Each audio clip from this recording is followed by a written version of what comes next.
यह कथा घर में सबको जरूर सुनाए। कमल किशोर सोने और हीरो के जवाहरात बनाने और बेचने का काम करता था। उसकी दुकान से बने हुए गहने दूर दूर तक मशहूर थे। लोग दूसरे शहर से भी कमल किशोर की दुकान से गहने लेने और बनवाने आते थे। चाहे हाथों के कंगन हो, चाहे गले का हार, चाहे कानों के कुंडल हो, उसमें हीरे और सोने की बहुत सुंदर मीनाकारी होती थी कि सब देखने वाले देखते ही रह जाते। इतना बड़ा कारोबार होने के बावजूद भी कमल किशोर बहुत ही शांत और सरल स्वभाव वाला व्यक्ति था। उसको इस माया का इतना रंग नहीं चढ़ा हुआ था।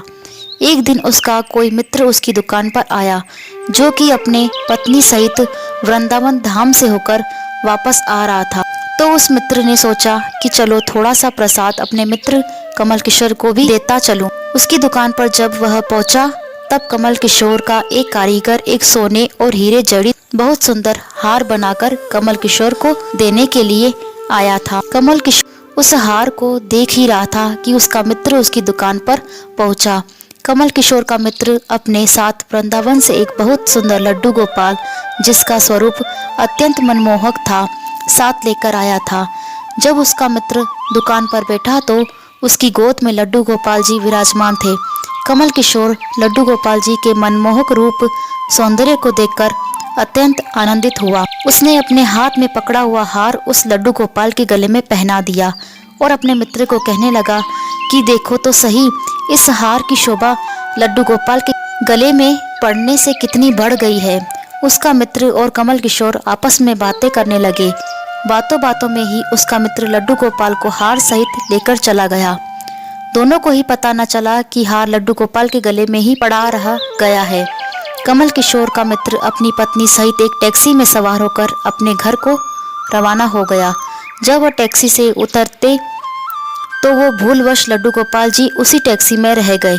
टैक्सी वाला एक गरीब आदमी था, जिसका नाम बाबू था, जो कि दूसरे शहर से आया अपने परिवार का पालन पोषण करने के लिए टैक्सी चलाता था और वह टैक्सी लेकर काफी आगे निकल चुका था।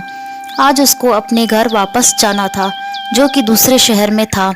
जब टैक्सी लेकर बाबू अपने घर पहुंचा तो उसने जब अपनी टैक्सी की पिछली सीट पर देखा तो उसका ध्यान लड्डू गोपाल जी पर पड़ा, जो कि बड़े ही शाही तरीके से पिछली सीट पर गले में हार धारण करके सुंदर सी पोशाक पहनकर हाथ में बांसुरी पकड़े हुए पसर कर बैठे हुए हैं। बाबू यह देखकर एकदम से घबरा गया कि यह लड्डू गोपाल जी किसके हैं, लेकिन अब वह दूसरे शहर से अपने शहर जा चुका था, जो कि काफी दूर था, और वह सवारी का घर भी नहीं जानता था। तो वह दुविधा में पड़ गया कि वह क्या करे। लेकिन फिर उसने बड़ी श्रद्धा से हाथ धोकर लड्डू गोपाल जी को उठाया और अपने घर के अंदर ले गया। जैसे ही उसने घर के अंदर प्रवेश किया, उसकी पत्नी ने उसके हाथ में पकड़े लड्डू गोपाल जी को जब देखा तो इतनी सुंदर स्वरूप वाले लड्डू गोपाल जी को देखकर उसकी पत्नी ने झट से लड्डू गोपाल जी को अपने पति के हाथों से ले लिया। उसकी पत्नी, जिसकी 8 साल शादी को हो चुके थे, उसके अभी तक कोई संतान नहीं थी, लेकिन लड्डू गोपाल जी को हाथ में लेते ही उसका वात्सल्य भाव जाग उठा। उसकी ममताई और करुणामयी आंखें झरझर बहने लगी। ममतावश और वात्सल्य भाव के कारण ठाकुर जी को गोद में उठाते ही उसको ऐसे लगा उसने अपने बच्चे को उठाया है। अपनी ऐसी दशा देखकर बाबू की पत्नी मालती बहुत हैरान हुए। उसने कसकर गोपाल जी को अपने सीने से लगा लिया और आंखों में आंसू बहाती बोलने लगी, अरे बाबू, तुम नहीं जानते कि आज तुम मेरे लिए कितना अमूल्य रत्न लेकर आए हो। बाबू कुछ समझ नहीं पा रहा था कि मेरी पत्नी को अचानक से हो क्या गया, लेकिन उसकी पत्नी तो जैसे बावरी सी हो गई थी। वह गोपाल जी को जल्दी जल्दी अंदर ले गई और उससे बातें करने लगी। अरे लाला, इतनी दूर से आए हो, तुम्हें भूख लगी होगी। और उसने जल्दी जल्दी मधु और घी से बनी चूरी बनाकर दूध गर्म करके ठाकुर जी को भोग लगाया। उधर कमल किशोर ने जब अपनी दुकान पर हार को न देखा तो उसको याद आया कि हार तो ठाकुर जी के गले में ही रह गया। उसने अपने मित्र को संदेश भेजा तो मित्र ने आगे से जवाब दिया, अरे मित्र, वह माखन चोर और चित्त चोर हार सहित खुद ही चोरी हो गया है। मैं तो खुद इतना परेशान हूँ। कमल किशोर अब थोड़ा सा परेशान हो गया कि इतना कीमती हार न जाने कहाँ चला गया। मुझे तो लाखों का नुकसान हो गया, लेकिन फिर भी अपने सरल स्वभाव के कारण उसने अपने मित्र को कुछ नहीं कहा और उसने अपने मन में सोचा कि कोई बात नहीं, मेरा हार तो ठाकुर जी के ही अंग लगा है। अगर मेरी भावना सच्ची है तो ठाकुर जी उसको पहने रखें। उधर बाबू और उसकी पत्नी मालती दिन रात ठाकुर जी की सेवा करते। अब तो मालती और बाबू को लड्डू गोपाल जी अपने बेटे जैसे ही लगने लगे। लड्डू गोपाल जी की कृपा से अब मालती के घर एक बहुत ही सुंदर बेटी ने जन्म लिया। इन सब बातों का श्रेय वह लड्डू गोपाल जी को ही देते कि यह हमारा बेटा है और हमारी बेटी हुई है।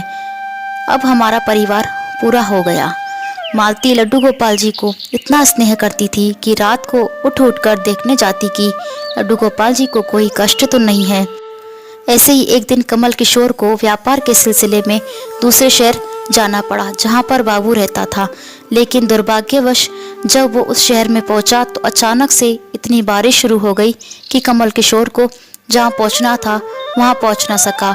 और तब वह बाबू अपनी टैक्सी लेकर आ गया और उसने परेशान कमल किशोर को पूछा, बाबूजी आप यहाँ क्यों खड़े हो? बारिश तो रुकने वाली नहीं और सारे शहर में पानी भरा हुआ है। आप अपनी मंजिल तक ना पहुँच पाओगे और ना ही कहीं और रुक पाओगे। मेरा घर पास ही है, अगर आप चाहो तो मेरे घर आ सकते हो।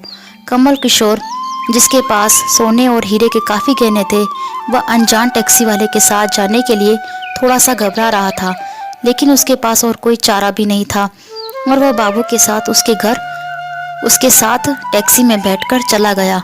घर पहुंचते ही बाबू ने मालती को आवाज़ दी, आज हमारे घर मेहमान आए हैं, उनके लिए खाना बनाओ। कमल किशोर ने देखा कि बाबू का एक बहुत छोटा सा लेकिन व्यवस्थित ढंग से सजा हुआ घर में अजीब तरह के इत्र की खुशबू आ रही है जो कि उसके हृदय को आनंदित कर रही थी।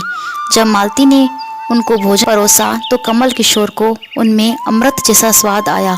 उसका ध्यान बार बार उस दिशा की तरफ जा रहा था जहाँ पर ठाकुर जी विराजमान थे। वहाँ से उसको एक अजीब तरह का प्रकाश नजर आ रहा था।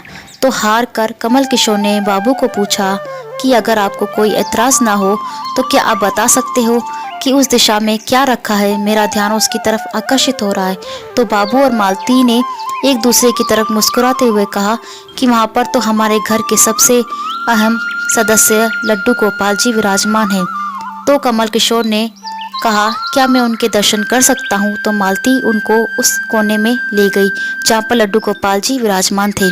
कमल किशोर लड्डू गोपाल जी को और उनके गले में पड़े हार को देखकर एकदम से हैरान हो गया।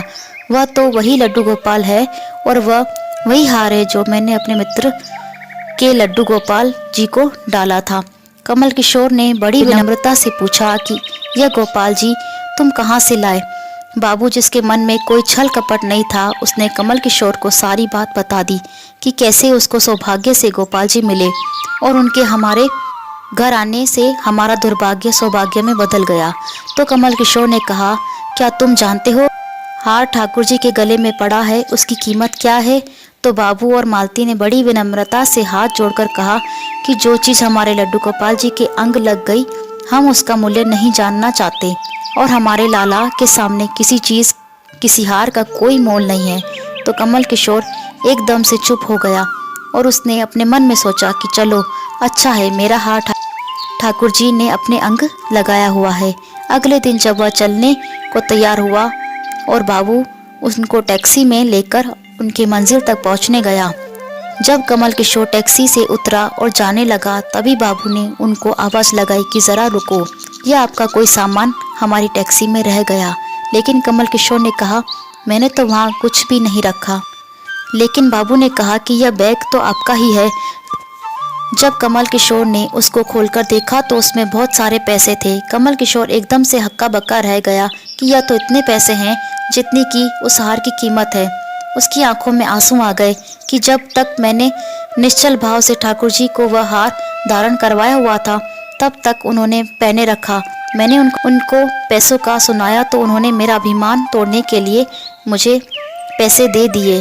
वह ठाकुर जी से क्षमा मांगने लगा, लेकिन अब हो भी क्या सकता था।